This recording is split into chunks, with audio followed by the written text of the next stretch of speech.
ان کے گھر میں کلکی اوتار پیدا ہوں گے۔ اس کے علاوہ کلکی پران کے اندر یہ پیشن گوئی بھی ہے کہ جس کی اصل سنسکرت الفاظ رومن کے اندر کچھ اس طرح کے ہیں، وہ کلکی یعنی محمد صلی اللہ علیہ وآلہ وسلم، وشنو یش یعنی عبداللہ کے گھر، شمبھل امن کی جگہ یعنی مکہ کے بڑے پروہت کے گھر میں پیدا ہوں گے۔ ناظرین اکرام، اس پیشن گوئی کے مطابق کلکی جس جگہ میں پیدا ہوں گے اس کا نام ہے شمبھل۔ ڈاکٹر وید پرکاش اپنی کتاب کلکی اوتار اور محمد صاحب کے صفحہ 29 پر لکھتے ہیں کہ سنسکرت میں شمبھل کے الفاظ 3 طرح کے معنوں میں استعمال ہوتے ہیں، جس کا ایک معنی تو ہے امن کی جگہ، دوسرا معنی ہے ایسی جگہ جس کی طرف لوگ کھنچے چلے آئیں، اور تیسرا معنی وہ جگہ ہے جو پانی کے بہت قریب ہو۔ ناظرین اکرام، بھگوت پران کی یہ پیشن گوئی نبی کریم صلی اللہ علیہ وآلہ وسلم کی پیدائش کی جگہ یعنی مکہ مکرمہ پر پوری ہوتی ہے، کیونکہ تاریخ گواہ ہے کہ مکہ مکرمہ ہزاروں سال سے امن کی جگہ ہے۔ یہ دنیا کا وہ واحد شہر ہے جس کی جانب حج اور عمرہ کرنے کے لیے دنیا بھر کے لاکھوں افراد کھنچے چلے آتے ہیں اور یہاں پر پہنچتے ہیں۔ یہ سلسلہ سال کے 12 مہینے تک جاری رہتا ہے۔ ناظرین اکرام، اور جہاں تک پانی کے قریب ہونے کا تعلق ہے تو یہ حقیقت ہے کہ مکہ شہر جو ریگستانی علاقہ تھا، اللہ تعالیٰ کے حکم سے زمزم کا چشمہ پھوٹنے کے بعد اس شہر مکہ کی حیثیت سے آباد ہوا۔ ناظرین اکرام، یعنی اس مکہ شہر کے پاس لوگ اس وقت آ کر آباد ہوئے جب شہر مکہ میں زمزم کا پانی پھوٹا۔ اس پیشن گوئی میں دوسری بڑی بات یہ ہے کہ کلکی اس شہر کے بڑے پروہت کے گھر میں پیدا ہوں گے، اور ہم سب جانتے ہیں کہ نبی کریم صلی اللہ علیہ وآلہ وسلم کے دادا عبد المطلب قریش مکہ کے سردار اور بیت اللہ کے متولی تھے۔ تیسری بات یہ بتائی گئی ہے کہ ان کے والد محترم کا نام وشنو یش ہوگا۔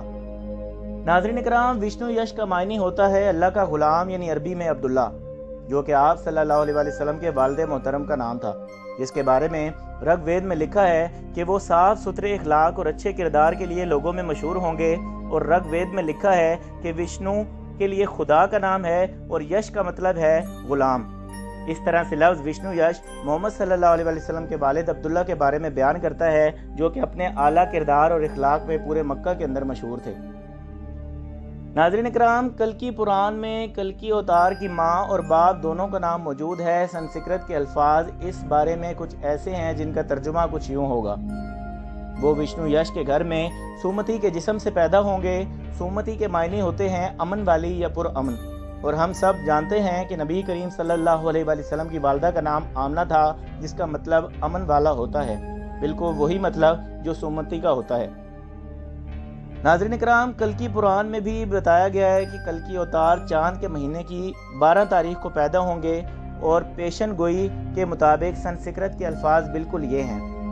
اور وہ چاند کے مہینے مادھو یعنی بیساکھ کی 12 تاریخ کو پیدا ہوں گے۔ ناظرین اکرام، اور ہم سب جانتے ہیں کہ نبی کریم صلی اللہ علیہ وآلہ وسلم کی پیدائش بابرکت 12 ربیع الاول کو ہی۔ بھگوت پران میں کلکی اوتار کے بارے میں مزید تفصیلات بھی موجود ہیں، جس کے اندر آپ کے کردار اور مشن کے بارے میں بتایا گیا ہے۔ رومن حروف میں سنسکرت کے الفاظ کچھ ایسے ہیں کہ وہ تمام اچھی صفات کی واحد امید اور خدا کی عطا کردہ 8 خصوصیات کے حامل شخصیت ہوں گے۔ وہ دنیا کے سردار ہیں جو دیودات نامی گھوڑے پر سوار ہوں گے اور برائی کے علم کو اپنی تلوار سے ہلاک کریں گے۔ وہ 8 خصوصیات کیا ہوں گی؟ ماں بھارت کے اندر ان 8 خصوصیات کی فہرست دی گئی ہے کہ وہ معرفت الہی، معزز، حسب نسب، نفس پر کنٹرول، الہامی علم، جرات و شجاعت، متوازن گفتگو، بے انتہا سخاوت اور جذبہ اثار مندی ہوں گے۔ ناظرین اکرام، سیرت نبی صلی اللہ علیہ وآلہ وسلم سے واقف ہر شخص جانتا ہے کہ یہ تمام خوبیاں آپ صلی اللہ علیہ وآلہ وسلم کی ذات بابرکت کے اندر کس طرح سے رچی بسی ہوئی تھی۔ بھگوت پران کے اس اشلوک کے اندر بتایا گیا ہے کہ کلکی اوتار گھوڑے پر سواری کریں گے اور برائی اور شر کے علم برداروں کو تلوار سے ختم کریں گے۔ نبی کریم صلی اللہ علیہ وآلہ وسلم کے معاملے میں یہ پیشن گوئی بھی سچ ثابت ہوئی ہے کہ آپ صلی اللہ علیہ وآلہ وسلم نے دنیا کے سپر پاور جو ظالم تھے ان کو جڑ سے اکھاڑ کر پھینکنے کے مشن کو شروع کر دیا، اور اسی بنا پر پنڈت وید پرکاش کا یہ کہنا ہے کہ جو لوگ یہ کہتے ہیں کہ یہ باتیں محمد صلی اللہ علیہ وآلہ وسلم کے بارے میں نہیں ہیں اور ابھی بھی کلکی اوتار کا انتظار کر رہے ہیں، تو وہ یہ بتائیں کہ کیا آج کا یہ زمانہ گھوڑے اور تلوار کا ہے یا ٹینک توپوں اور نیوکلیئر میزائلوں کا۔ اگر اس لحاظ سے دیکھا جائے تو یہ پیشن گوئی کو اگلے کئی سو سال تک بھی پوری ہوتی نظر نہیں آتی۔ اس کا مطلب ہے یا تو یہ پیشن گوئی غلط ہے یا پھر ہم اسے صحیح سے سمجھ نہیں پا رہے، کیونکہ وہ کلکی اوتار محمد صاحب ہی ہیں جن کا زمانہ گزر چکا ہے۔ اس لیے آج کے دور کے اندر جو لوگ بھی اس گھوڑ سوار شمشیر زن کلکی اوتار کا انتظار کر رہے ہیں وہ غلطی پر ہیں۔ ناظرین کرام، محمد صلی اللہ علیہ وسلم اور ان کے ساتھی پورے جزیرہ عرب سے کفر اور باطل کا خاتمہ کر کے اس وقت کی عالمی طاقتیں روم اور ایران کو فتح کر کے 1500 سال پہلے اس پیشن گوئی کو پورا کر چکے ہیں، لیکن ہمارے پنڈت ان باتوں کو چھپاتے ہیں۔ ایک اور اشلوک میں کلکی اوتار کے بارے میں بتایا گیا ہے کہ وہ خدائی گھوڑے پر سواری کریں گے اور نبی پاک صلی اللہ علیہ وسلم کے سفر معراج کی سواری براق اسی پیشن گوئی کو بھی پورا اچھے طریقے سے ثابت کرتی ہے اور سچ ثابت کرتی ہے۔ ناظرین کرام، کلکی پران کی ایک اور پیشن گوئی ملاحظہ کیجئے جو کہ کلکی اوتار کے 4 قریب ترین ساتھیوں کے بارے میں ہے کہ وہ اپنے 4 ساتھیوں کے ساتھ مل کر شیطان کو تباہ کر دیں گے۔ کلکی پران 2:5۔ ناظرین کرام، نبی کریم صلی اللہ علیہ وسلم کے جو قریب ترین ساتھی آپ کے ساتھ رہے اور ہر وقت شانہ بشانہ ظلم سے ٹکراتے رہے اور ہر جنگ میں آپ کے ساتھ مل کر لڑتے رہے اور آپ صلی اللہ علیہ وسلم کے وصال کے بعد خلفائے راشدین کی حیثیت سے اسلامی ریاست اور مسلمانوں کی سربراہی بھی کرتے رہے، ان کی تعداد بھی 4 ہی ہے اور ساری دنیا انہیں ابو بکر، عمر، عثمان، علی کے نام سے جانتی ہے۔ ناظرین کرام، یہ بات تو بطور مسلمان ہم سب بھی جانتے ہیں کہ اللہ تعالیٰ نے مختلف غزوات کے اندر نبی کریم صلی اللہ علیہ وآلہ وسلم کی فرشتوں کے ذریعے مدد فرمائی، جس کا ذکر قرآن مجید میں موجود ہے۔ کلکی پران کے بارے میں بھی یہ بات بیان کی گئی ہے کہ سنسکرت کے الفاظ کچھ ایسے ہیں کہ جنگ کے میدان میں ان کی دیوتاؤں یعنی فرشتوں کے ذریعے مدد کی جائے گی۔ فرشتوں کے لیے دیوتا کا لفظ استعمال کرنا ہندو مذہب کے اندر ایک عام سی بات ہے۔ ناظرین کرام، اگلے 2 اشلوکوں کے اندر بتایا گیا ہے کہ آپ بے مثال نورانی شکل و صورت اور پاک جسم کے مالک ہوں گے اور بادشاہوں کا روپ دھار کر ڈاکوؤں کا خاتمہ کریں گے،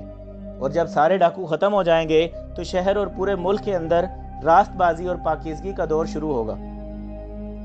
ڈاکوؤں سے مراد یہاں پر واضح طور پر ظلم کے نظام کے کرتا دھرتا ہیں، اور یہ حقیقت کسی سے چھپی ہوئی نہیں ہے کہ حضرت محمد صلی اللہ علیہ وآلہ وسلم کی محض 2 دہائیوں کی جد و جہد کے اندر میں ظلم اور ناانصافی کے نظام اور باطل کے علم برداروں کا مکمل طور پر خاتمہ ہو گیا، اور پوری فضا نبی کریم صلی اللہ علیہ وآلہ وسلم کے لائے ہوئے نظام میں عدل اور رحمت کی خوشبو سے مہک اٹھی۔ ناظرین کرام، محمد صلی اللہ علیہ وآلہ وسلم وہ ہستی ہیں جن کے بارے میں قدیم مذاہب کے ماننے والوں کی خود اپنی کتابوں میں محمد صلی اللہ علیہ وآلہ وسلم کی حیثیت کو ماننے کی اجازت دی جا چکی ہے، جس کی بنا پر محمد صلی اللہ علیہ وآلہ وسلم کی شخصیت ان کے لیے بالکل اجنبی نہیں ہے۔ بس شرط یہ ہے کہ وہ اپنی ان مذہبی کتابوں کے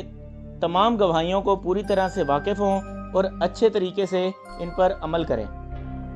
ناظرین کرام، اس کا مطلب وہ یہ نہ سمجھیں جو ان کو پنڈت سمجھاتے ہیں، بلکہ وہ ویسے ہی سمجھیں کہ جیسے ان کی مذہبی کتابوں میں حضور اکرم صلی اللہ علیہ وآلہ وسلم کا ذکر ہے،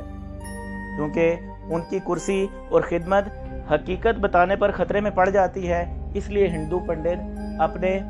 لوگوں کو یہ باتیں نہیں بتاتے۔ ناظرین کرام، اس لیے لوگ خود ان پر ریسرچ کر کے حقیقت تک پہنچنے کی کوشش کریں۔ اس لیے اب یہ امت مسلمہ کی ذمہ داری بھی ہے کہ قیامت تک کے آنے والے انسانوں کو اس حقیقت سے باخبر کرے کہ محمد صلی اللہ علیہ وآلہ وسلم ہی وہ ہستی ہیں جن کی آمد کی خبر ان سے پہلے آنے والے تمام انبیاء کرام بھی دیتے رہے ہیں، اور بڑے پیمانے پر رد و بدل کے باوجود بھی یہ پیشن گوئیاں آج بھی ان کی کتابوں کے اندر موجود ہیں۔ لہٰذا پوری انسانیت کی کامیابی ہی نبی آخر الزماں خاتم النبیین حضرت محمد مصطفیٰ صلی اللہ علیہ وآلہ وسلم کو اور ان کے پیغام کو مان لینے میں ہی ہے۔ ناظرین کرام، اللہ پاک ہمیں سمجھنے کی، نیک عمل کرنے کی توفیق عطا فرمائے۔ ناظرین کرام، آپ کو ہماری یہ ویڈیو کیسی لگی؟ امید ہے پسند آئی ہوگی۔